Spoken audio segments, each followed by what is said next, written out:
It is an eye-opening snapshot of the housing crisis in the South Bay. A new report found that homelessness is rising, but not necessarily in the cities that you might expect. Santa Clara County saw an 8% increase in the homeless population over the last 2 years, according to a January count. Nearly 2/3 of the county's unhoused people are living in San Jose, but the numbers there only grew slightly. The report found that major spikes on the west side of the county were happening in some of the most expensive communities in the entire Bay Area. In some cities, the unhoused population more than doubled. Darlene is in Mountain View with a look at what could be driving that trend in Silicon Valley. The smaller and more affluent cities in the northern part of Santa Clara County are seeing the biggest spikes in homelessness. Again, these are some of the most expensive cities in the Bay Area. Cupertino's number jumped 110% compared to 2 years ago. Palo Alto is up 103%. The city of Santa Clara, 72%. And here in Mountain View, homelessness is up 56%.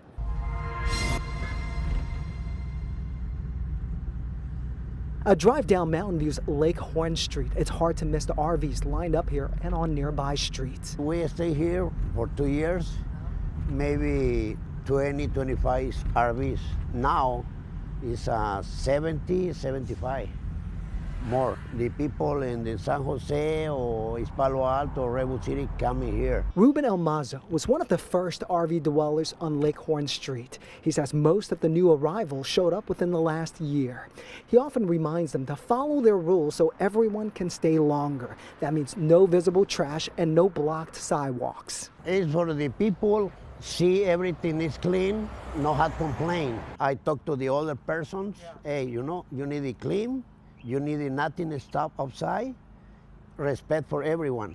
His experience matches the county's latest point-in-time count report. It shows Mountain View's homeless population jumped from 562 in 2023 to 879 in January 2025. Ruben and others say sky-high rents in Silicon Valley pushed them out. For one room or one apartment is very expensive. It's $3,500. Crazy. Mountain View is one of the most expensive places to live in the United States, and that would be one of the most expensive places to live in the entire world. Mountain View Mayor Ellen Kamei says encampment sweeps in San Jose have pushed more people here.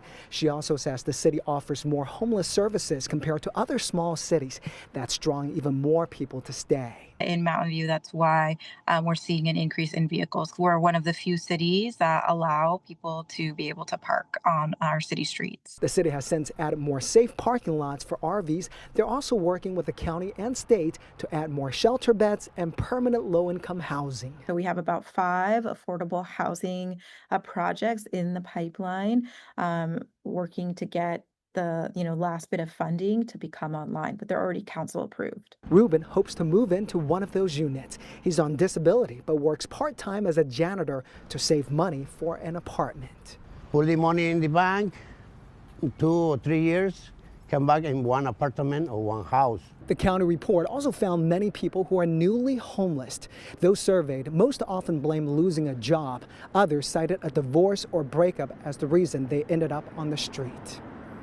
Some South Bay cities actually saw a large drop in their unhoused population. Morgan Hill and Los Gatos led the way with a decline of more than 2/3. In Milpitas, the number of unhoused dropped 44%. Sunnyvale and Gilroy also saw the numbers tick down slightly. Meantime, some new solutions could be coming for San Jose, which currently has more than 6,500 unhoused people, according to the latest count there. Most are living on the streets. Today, Mayor Matt Mahan and County Supervisor Betty Duong laid out plans for a new partnership. Now, that would connect the city to county services like a shelter hotline and free behavioral health treatment. Mayor Mahan, who has previously called on the county to step up its efforts, says they need to work together because they're losing state and federal support. We also have a desperate need as Washington and Sacramento pull back. The federal government is cutting Medicaid. The state just zeroed out HAP funding this year and is only committed to maybe funding half of the usual level next year. Duong and Mahan will formally propose their plan at a Board of Supervisors meeting next Tuesday.